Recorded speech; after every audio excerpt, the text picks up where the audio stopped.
बिस्मिल्लाहिर्रहमानिर्रहीम। अस्सलाम वालेकुम dear viewers, hope you are fine. आज मैं शेयर करूँगी आपके साथ बहुत ही मज़ेदार अरवी के पत्तों के पकौड़ों की रेसिपी।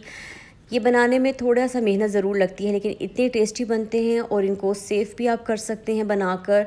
स्टीम करने के बाद आप इनको स्टोर कर सकते हैं फ्रीज़र में, और जब चाहे निकाल के फ्राई करके खाएं। यकीन करें कि इतना ज़बरदस्त इनका जायका बनता है। इमली की चटनी और दही के चटनी के साथ बहुत ज़्यादा जायका देती हैं। आइए रेसिपी शुरू करते हैं। यहाँ पर मैंने इमली ली है और इसमें 2 ग्लास पानी डाल के इसको कवर करके रख दिया है ताकि ये सॉफ्ट हो जाए, और इसका पल्प मुझे चाहिए। अब यहाँ पे मैंने अरवी के पत्ते ले लिए हैं, और ये इनमें से कुछ छोटे पत्ते हैं और कुछ बड़े साइज़ में हैं। सबसे पहले अच्छे से आपने इनको धो लेना है, और धोने के बाद आपने इनकी सफाई कर लेनी है। यहाँ पर देखें, ये जो अरवी के पत्ते होते हैं ना, जहाँ से इनकी टहनी जुड़ी होती है, उल्टी साइड से इसके ये जो तना होता है ये बहुत मोटा होता है, ये आपने लाजमी निकाल देना है। इसके साथ जो भी इसकी ये शाखें हैं, जितनी ये मोटी हैं, इनको निकाल देना है ताकि ये फोल्ड करते वक्त हमें आसानी रहे। थोड़ा सा मेहनत तलब काम है, लेकिन ये पत्ते इतने जायकेदार बनते हैं कि अगर आप इस रेसिपी को ट्राई करें और आप पत्ते बनाकर सेव कर लें, तो जब चाहे दिल आपका करे आप फ्रीज़र से निकालें इसको, और इसको आप फ्राई कर लें और इंजॉय करें। तो यहाँ पर मैंने इसी तरह तमाम पत्तों को साफ़ कर लिया था।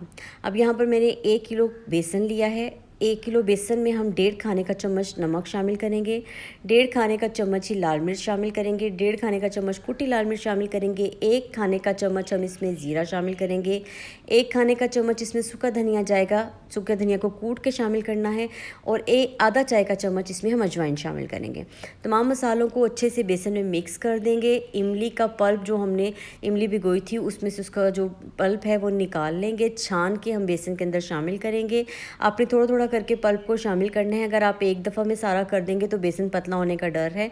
1/4 गिलास पानी लेंगे, उसमें थोड़ा सा येलो फूड कलर शामिल करके मिक्स करेंगे, और इस पानी को इस बेसन में शामिल कर देंगे। अब इसकी कंसिस्टेंसी हमने कैसी रखनी है, यहाँ पर आप देख लें, मैं आपको दिखाती हूँ। बहुत पतला नहीं होना चाहिए और बहुत गाढ़ा भी नहीं होना चाहिए। इस टाइम पे मैंने 3 से 4 खाने के चम्मच इसमें दही शामिल किया है, और बस आपने इसको अच्छे से फेंट लेना है।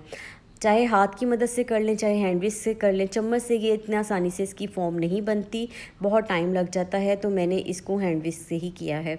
बस इससे ज़्यादा पतला इसको नहीं करना, ना गाढ़ा करना है। अब यहाँ पर मैंने 5 अरवी के पत्ते लिए हैं।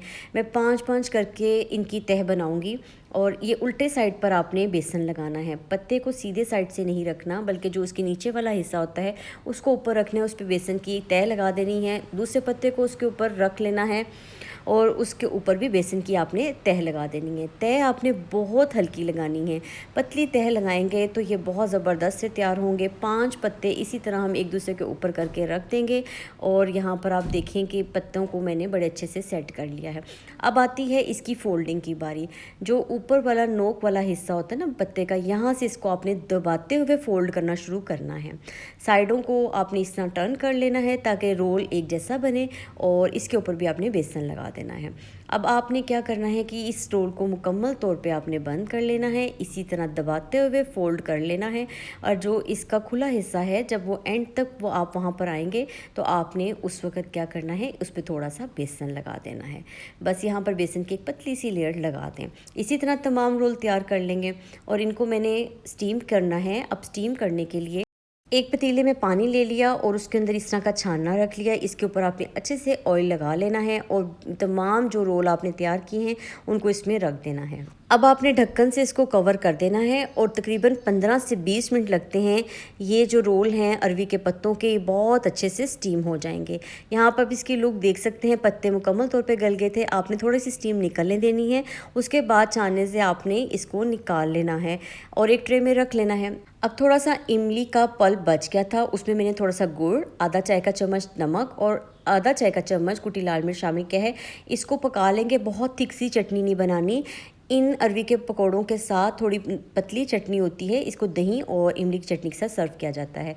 ये देखिए, तमाम को मैंने एक पेपर पे निकाल के रख दिया था। अब ये ठंडे हो गए थे मुकम्मल तौर पे। इस टाइम पे आप इनको जिप लॉक बैग में डाल के फ्रीज़ कर सकते हैं, और जब आपने ये खाने हो बस आप इसको निकालें और थोड़ा सा रूम टेम्परेचर पे आने दें, तो उसके बाद आप इसको कटिंग कर सकते हैं। कटिंग करना बेहद आसान है। नाइफ़ आपकी शार्प होनी चाहिए, यानी तेज़ छुरी से आपने इसकी कटिंग करनी है। अच्छा, यहाँ पर आपने क्या करना है कि बारीक बारीक इनके स्लाइसिस कट कर लेने हैं। बहुत एहतियात से आपने इसको कट करने, नाइफ़ बहुत तेज़ है, बस आपने बहुत एहतियात से इसको होल्ड करते हुए इसको यहाँ पर कटिंग कर लेनी है। हाथ को बराबर रख के अपनी छुरी को चलाना है ताकि एक जैसा स्लाइस हमारे पास कट करके आए, कहीं से मोटा या कहीं से पतला ना हो। तो यहाँ पर तमाम स्लाइसिस मैंने कट कर लिए थे। तवे पर ऑयल डाल लिया है और आपने ऑयल को मीडियम फ्लेम पर रखना है। इसका टेम्परेचर ज़्यादा हाई नहीं होना चाहिए। हम इसको शैलो फ्राई करेंगे, डीप फ्राई हम नहीं करेंगे। डीप फ्राई करने से बहुत ज़्यादा ऑयली ये हो जाते हैं। शैलो फ्राई करने से क्या होता है कि ये क्रिस्पी से बनते हैं। तो बस इसी तरह हम तमाम इन स्लाइसिस को ऑयल में शामिल कर देंगे और क्रिस्पी गोल्डन होने तक हम इनको फ्राई कर लेंगे। जब एक साइड से ये फ्राई हो जाएं तो आपने बड़े एहतियात से टर्न करके दूसरी साइड को पलट देना है और दोनों साइड से अच्छे से क्रिस्पी गोल्डन कर लेने हैं। जब ये दोनों साइड से थोड़े गोल्डन हो जाएंगे तो आपने तवे की साइड पर इनको रख देना है ताकि जो इनका एक्सेस ऑयल है वो निकल जाए। आई होप आपको मेरी आज की ये ट्रेडिशनल सी देसी रेसिपी अच्छी लगी होगी। If you like my recipes please share and subscribe my channel with your friends and family. अपना फ़ीडबैक ज़रूर दीजिएगा। मिलते हैं किसी नई मज़ेदार सी रेसिपी के साथ। दुआओं में मुझे याद रखिएगा। Take care. अल्लाह हाफ़िज़।